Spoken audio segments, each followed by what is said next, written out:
After to kami sa Kapatras. Kaman.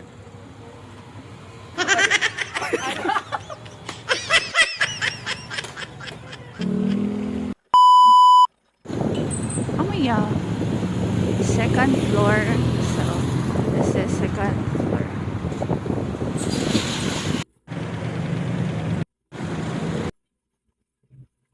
Hello everyone! Welcome sa ating vlog! Today, we visited Jenny's salon. So as you can see, kakatapos ko lang maligo niyan and I'm very excited kasi magpapa-hair treatment lang tayo for today dahil nagpa-rebond na tayo a few months ago. So we will just have a hair care day with my brother. Siya yung nagvi-video. So special shout out to you, my dear brother. And of course, as you can see, our lovely hairstylist, makeup artist din yan siya. She is Tisay. Gusto ko sanang sabihin yung, dati kasi, yung name niya is, sabihin ko ba?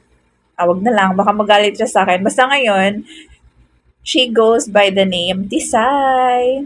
Ayan, so we're just showing you the place. This is located at Kabatangan, Bypass Road, and second floor ng JJG building. So I'm very excited today also kasi I'm gonna see again my friend. So friend ko din siya, naging classmate kami ng elementary. And he's been in this industry for a long time, many years na. So we can really trust her in handling our hair and also makeup and mga beauty things, mga ganun. Hindi ko lang natanong sa kanya kung marunong din ba siyang ano, wait lang. Parang marunong din ata siya. Marunong siya mag-makeup, marunong siya mag-rebond, anything about beauty care. Meron ding nagma-manicure dito. So, shout out kay ate. Mamaya papakita ko ang video. Nagpa-manicure and pedicure din tayo. So, this salon is owned by my auntie, Jenny. And napaka-accommodating ng place. You will feel comfortable. You can watch movie while they are doing your hair care. So, yun, we were just hanging out, enjoying the moment. Also, madami kaming mga chika minute dyan. Siyempre, hindi ko na sinama sa video kasi basta ang dami naming chika kasi nga matagal kaming hindi nagkita. And ang tagal na ng video na to, ngayon ko lang talaga siya na-upload kasi I've been so busy and this is the only time that I will be able to do the voiceover and this is very Hello everyone. impromptu So lang. this is my Hindi na ako nagsulat ng script or anything like transformation.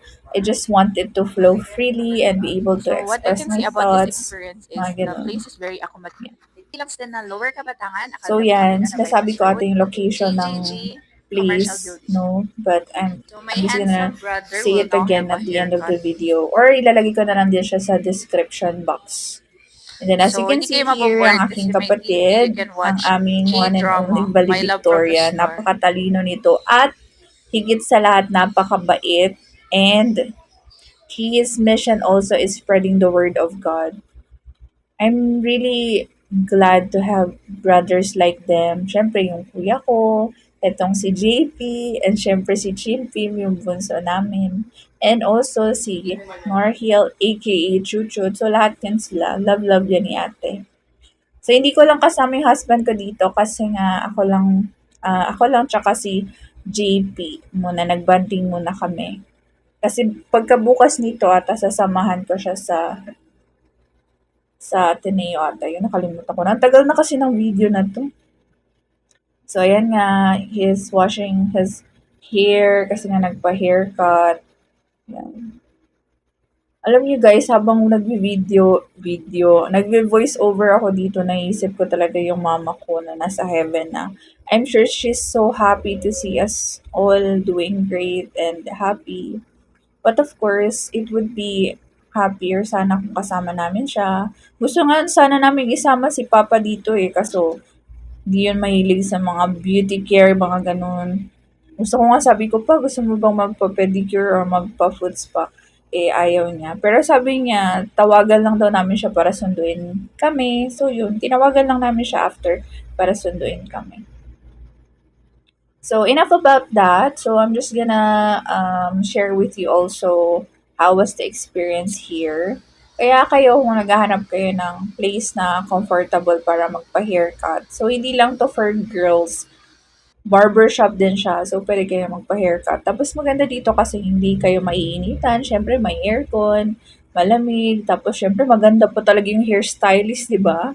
So shout out to Sai. Maybe I'm gonna tag her in this post para naman kung gusto niyo magpa-reserve ng time dito para ma-accommodate kayo, pwede naman siguro yun. And then just message the salon, Jenny Salon.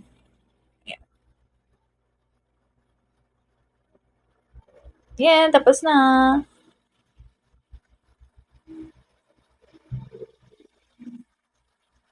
Ayan, balik tayo sa akin. So, nagpa-pedicure na lang ako. Alam niyo ba guys, hindi talaga ako nagpapalinis sa iba kasi may experience ako noon na si mama kasi, sabi niya, "Nak, magpa-manicure, pedicure ka ganyan." Eh, first time ko yun, na-shock yung mga ano ko, fingertips ba 'to or mga nails ko kasi parang nasobrahan siya ng cut. So, medyo masakit siyempre 'pag sobra yung cut na sobrang iksi na ng mga kuko mo. Yun, parang hindi ata na maganda yung eyesight ng manicurista that time. So, yun, parang sakit nun. Pero anyway, past na yun. Parang siguro in my lifetime, parang nakaapat lang akong nagpalinis sa ano ko, sa paa, sa pedicure. Sa manicure naman, siguro mga more than mga 10 gano'n. Hindi naman ako every time manicure, pedicure nga. Kasi pag nagpa-painting ka nga, eh, hindi ako comfortable pag mahaba yung kuko ko. So, as much as possible, I want it clean and short. Yan. Si JP, naku, kinuhaan pa naman ako ng video na sobrang lapit. So, yun. Wala lang, nilagay ko lang doon kasi nga natatawa ako sa video. Parang kulang na lang makita na yung mga pores ko, mga big pores and skin imperfections. So, I had the time today to do the voiceover kasi nawalan kami ng internet dito and I was having my online class. But anyway, yan. Diba? Saan ang justice dyan? So, as you can see, ano na, this is the time para mag-rinse na ng treatment na nilagay. Ang maganda din, hindi siya yung mabaho yung medicine. Okay lang siya. Actually, mabango siya eh. So, I'm just gonna let it dry. Yan. Pero gagamit naman siya ng blower dyan, I think. O, diba? Ang tagal na ng video, hindi ko na maalala. Wait lang. Oh, yan. May blower naman. So, yan. Blower. And then, chika ulit. Blower. Chika ulit. Blower. Ganun na cycle. So, as you can see here, this is my beautiful Auntie Jenny. Yan. O, magpapa-dry ng hair. Tapos, after that, if dry na yung hair, same routine. Syempre, na yan, i-iron, flat iron, hair iron. Something like that. Actually, nagandahan talaga ako sa hair ko this time kasi parang napaka-straight niya talaga. Ayan. Totoo talaga no, na hair is a crowning glory. Shinare ko din dyan sa kanya na dati nga, I think, nakalimutan ko na anong year, basta it wasn't that long ago, medyo nagkaroon din ng hair problem, nagkaroon din ng mga hair fall, ganyan. Pero bumalik naman siya sa dati. I think it's not because of the hair rebonding, but it was because of stress siguro. Dahil yun sa thesis ko siguro noon that time kasi parang medyo na-stress ako, ganyan. Kulang sa tulog, ganyan. Kaya siya nagkaroon ng mga bald spots. Pero ngayon, my hair is back and I'm so happy. Wala nang mga bald spots. Imagine nagkaroon ako ng bald spots talaga. Kaya before, kung meron man nakakita sa akin na nagwi-wig ako, now you know. Anyway, so I really like my hair. Ayan, pinakuha ko itong video na, no? From, from this back view. Yan, di ba? Napaka-caring talaga ng auntie ko. She's checking if the hair is done already. So, yan. Tapos nang ma-plan siya. May gabi na pala, no?